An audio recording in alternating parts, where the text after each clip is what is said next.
Дельфт – это город в Нидерландах в провинции Южная Голландия, на полпути между Роттердамом и Гаагой.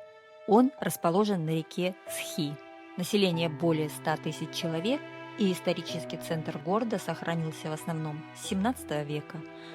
Дельфт был резиденцией Вильгельма Аранского и де-факто первой столицей Нидерландов.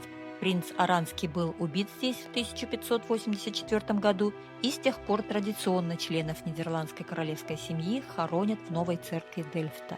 Исторический центр имеет также местную Пизанскую башню, а также церковь, где проводятся королевские церемонии. Я покажу все и расскажу подробно в этом видео. Добраться до Дельфа из Амстердама крайне просто. Ходит прямой поезд, время в дороге чуть меньше часа. И в Амстердаме, и в Дельфе вокзалы находятся практически в центре города, поэтому по времени все получается просто идеально.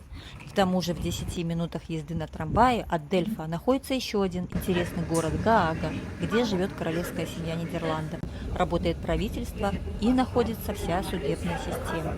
А Дельфт был первой столицей Нидерландов, и здесь проводятся все королевские церемонии, от крестин и свадеб монаршей семьи до их похорон в местной церкви. Когда-то в городе было до 18 мельниц, и эта, которая именуется Роза, была построена в 1679 году и является последней сохранившейся местной достопримечательностью. Имеет высоту около 7 этажей и предлагает прекрасный вид на город, его главные достопримечательности и памятники. И подняться на нее можно абсолютно бесплатно. В первую очередь Дельфт известен своим фарфором. Синий – это цвет Дельфта, так как город издавна славился своими фарфоровыми изделиями в сине-белых тонах. И многие здания расписаны в этом цвете, который сам по себе уже стал брендом города. Искусство росписи в технике гжели начинается именно отсюда. В центре города находится несколько заводов по производству дельфтского фарфора, и возникновение массового гончарного производства относится к 17 веку, когда Дельфт переживал золотой век, связанный с подъемом морской торговли. Дельфтские мастера имитировали и декор популярного в Европе сине-белого китайского фарфора, и, конечно же, здесь об этом напоминают не только многочисленные магазинчики с дельфтской керамикой, но и здания характерного цвета, а также скульптуры. С 1998 года одним из символов Дельфта стало синее сердце, изготовленное Марселем Сминком, и композиция олицетворяет всемирную славу дельфтского фарфора. Больше всего в Дельфте мне понравилось просто гулять вдоль каналов, любуясь отражением церквей в их спокойных водах, и хотя по каналам Дельфта можно прокатиться на туристическом кораблике, но я не любитель такого вида осмотра города. Предпочитаю, что называется, ходить ногами. Канал был выкопан еще в XIV веке, и его узкие дорожки и мостики наглядно демонстрируют, как тяжело здесь проехать в современных реалиях. Но ничего не попишешь, история.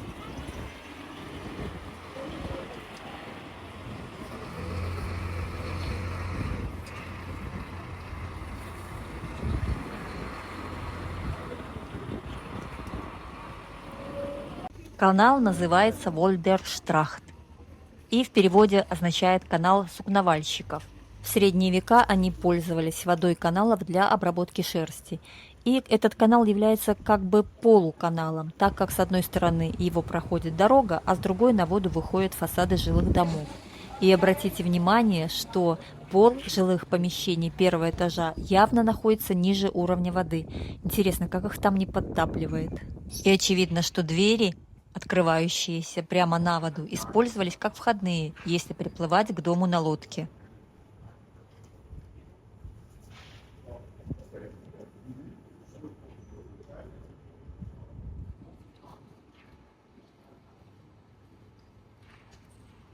На рыночной площади стоит несколько интересных зданий. Начну с Дельфтской ратуши, здания городского совета. Первое здание ратуши на рыночной площади Дельфта было построено еще в начале XIII века. Это было массивное каменное здание с башней, служившей тюрьмой. В XVI веке башню украсили часами с 4 циферблатами, смотрящими на разные стороны света. Именно здесь в 1584 году дожидался приговора Бальтасар Жерар, убийца принца Вильгельма Аранского. Старая ратуша пережила несколько крупных городских пожаров, но в пожаре 1618 года здание сгорело полностью. Сохранилась только тюремная башня. Строительство нового здания ратуши на старом фундаменте было закончено только к 1620 году, и вошедшая в него средневековая башня остается сегодня самой старой сохранившейся постройкой Дельфта.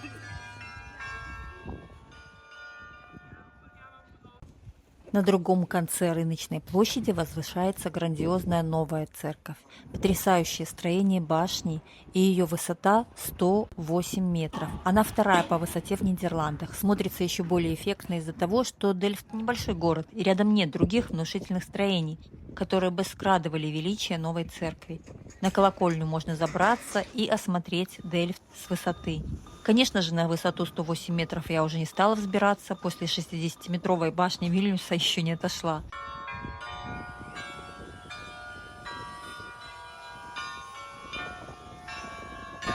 Самый тяжелый колокол Дельфта носит имя Бурдон. Он весит 9000 килограмм и диаметр 2 метра 30 сантиметров. И звучит только на королевских похоронах, потому что звук настолько мощный, что его вибрации могут вызвать разрушение колокольни. В Дельфте есть красивая местная легенда возникновения этой церкви. В январе 1351 года на рыночной площади жил и просил милостыню нищий по имени Симон. По преданию, на рассвете его посетило видение. В небе над площадью он увидел очертания Золотой Церкви с Марией и Иисусом, сидящих на троне.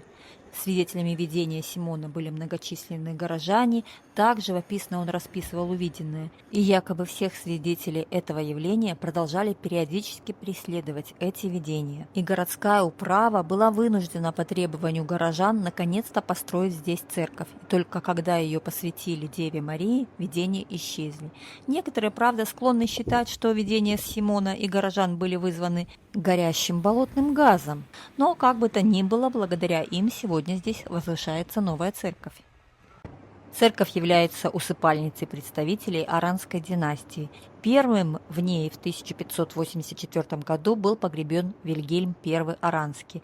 Его надгробие находится в самой церкви и было выполнено в 1614-1623 годах.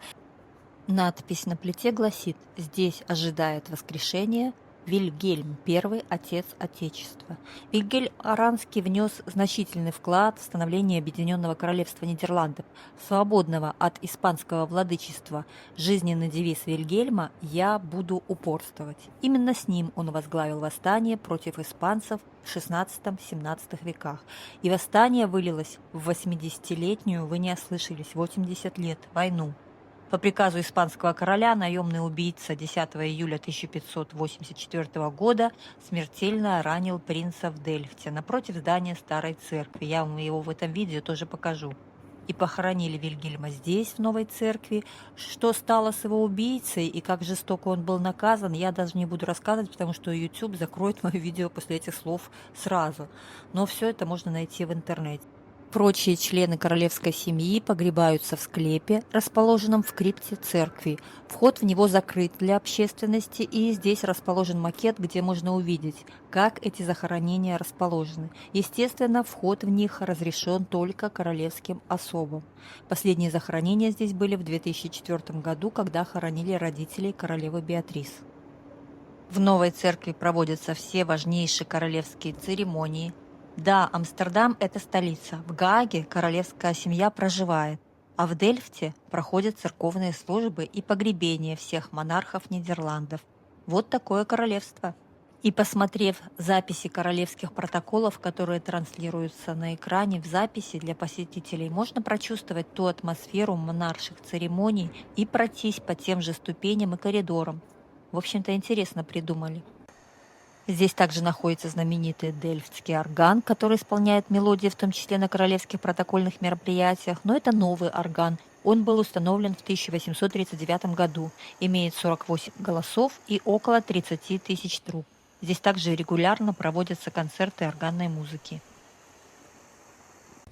Город был основан в конце X века и быстро рос за счет торговли. В XIII веке германский король Вильгельм II даровал Дельфту городские права, что сделало его первым официальным городом в Южной Голландии. После войны 1672 года начался упадок города, который уступает ведущее положение в регионе соседям Гааге и Роттердаму. Торговое значение Дельфта существенно уменьшается, и во второй половине XIX века Дельфт превратился в индустриально развитый город, а в 1847 году было открыто железнодорожное сообщение с Роттердамом и Гаагой. Маленькие, узкие, типично голландские домики, стоящие по берегам каналов, это нетипичная, в общем-то, для нас архитектура, которая, тем не менее, имеет свою древнюю историю. Высокие, 2, 3 и даже больше этажей, но при этом чрезвычайно узкие эти дома стоят практически вплотную друг к другу, нередко еще при этом и как бы нависая над набережными. Неужели жителям Голландии XVII-XIX веков не хотелось жить в просторных домах с садиком, украшенным красивой беседкой? Вы знаете, возможно, и хотелось, но нужно не забывать и то, что в Голландии города, в отличие от того же Парижа или Рима, практически стоят на воде, а поэтому при их постройке использовались совершенно другие инженерные хитрости, чем при возведении парижских или римских особняков. Главное, о чем нужно было думать архитекторам, это не о свете и просторе, а о том, как уберечь дом от падения, которое могло бы произойти в случае внезапного подтопления, если размокшая почва под ним вдруг поплывет. Вот почему в Голландии и строили дома вплотную друг к другу, чтобы они в случае необходимости могли как бы подставить плечо своему соседнему зданию. К тому же налог на землю был большой, а голландские семейства традиционно многочисленные. Поэтому и строили узкие, но высокие домики, чтобы всем хватило места. А я, гуляя и рассматривая местную архитектуру, направляюсь дальше. И следующая, наверное, самая знаменитая достопримечательность Дельфа – это Старая Церковь. Иногда можно услышать название Дельфтская Пизанская башня. Сама церковь постройки 1050 года, которая постоянно достраивалась и перестраивалась, и современный вид и размер приобрела только к XIV столетию. Когда в 1325 году началось строительство колокольни, из-за канала для нее не было места. Тогда воду отвели, а канал засыпали. Однако при строительстве колокольня просела, и в результате почти на 2 метра отклоняется от вертикали. Жители домов на противоположной стороне и еще с XVII века требовали снести колокольню, опасаясь ее разрушения. Но сама местная управа, владевшая в то время всеми колокольнями города, в 1843 году остановилась на реставрации колокольни, а не на ее уничтожении. И в 1900 году 4 боковые башни заменили полностью и поставили их вертикально. Теперь, по мнению специалистов, колокольня стабильна и не обрушится. Билет в Старую Церковь стоит 10 евро. Вы получите путеводитель на вашем языке, и данный билет действует также в Новой Церкви. Как только вы заходите в церковь, первое, что бросается в глаза, это захоронение и надгробные плиты в полу. Здесь похоронены более 400 известных и менее известных нидерландцев. Их так много, что вы невольно постоянно ходите по надгробным плитам. И если присмотреться, то можно увидеть, что многие надгробные камни и эпитафии сильно повреждены, как будто их чем-то рубили. И это действительно так. Во времена французской оккупации около 1800 года люди выступали за свободу, равенство и братство, против различия сословий, и со всех надгробий были удалены гербы, флаги и прочие символы сословий. Среди знаменитых сейчас, но не в то время, жителей Дельфта, здесь есть могила художника Яна Вермеера. Сейчас его картины стоят миллионы, и ими восхищается весь мир. Из-за его изумительной подачи света и отражений. Его картины знает, наверное, каждый. Самая знаменитая – это девушка с жемчужной сережкой, одна из наиболее известных. Ее часто еще называют северной или голландской Моной Лизой. Но умер Вермеер в бедности, и в церковной книге есть запись о погребении с одной фразой «Ничего не уплачено». И его похоронили в фамильном склепе его тещи. О них не нужно говорить, их нужно рассматривать. Именно так говорят голландцы о церковных витражах, ведь именно с этой целью они и создавались в 1406 году. Позже пожар 1536 года полностью их расплавил, и они были воссозданы заново. Сюжеты витражей как современные комиксы, ведь каждое стекло рассказывает свою библейскую историю. В средние века многие прихожане не могли понять, о чем говорится на богослужении, так как оно велось на латыни, и рассказы на стекле использовались церковью намеренно для того, чтобы образовывать прихожан. В течение столетий проводился серьезный капитальный ремонт церкви. После пожара 1536 года, после взрыва порохового склада в 1654, после оседания пола с надгробными плитами в 1790-х, в середине XIX столетия началась реставрация, для оплаты которой церковь вынуждена была продать все люстры и скамьи. Так что люстры в церкви новые. Это работы 1981 года, хотя выполнены они в технике XVII века. Орган в церкви 1839 года постройки. Когда мастер по заказу церковного управления работал над ним 2 года, он сделал его таким, что сейчас он находится по сей день в рабочем состоянии, имея 3000 труб и 48 регистров, и на нем регулярно исполняются концерты органной музыки помимо богослужений. Вот такая история. Безусловно, это далеко не все достопримечательности Дельфта. Есть и знаменитые фабрики по изготовлению местного фарфора, где можно побывать. Можно подняться на башни колокольни, понаблюдать за разведением мостов в более новой части города, посидеть в старинном пабе, пожить в старинном домике и пусть не намного, но прочувствовать на себе, каково это – быть и жить здесь.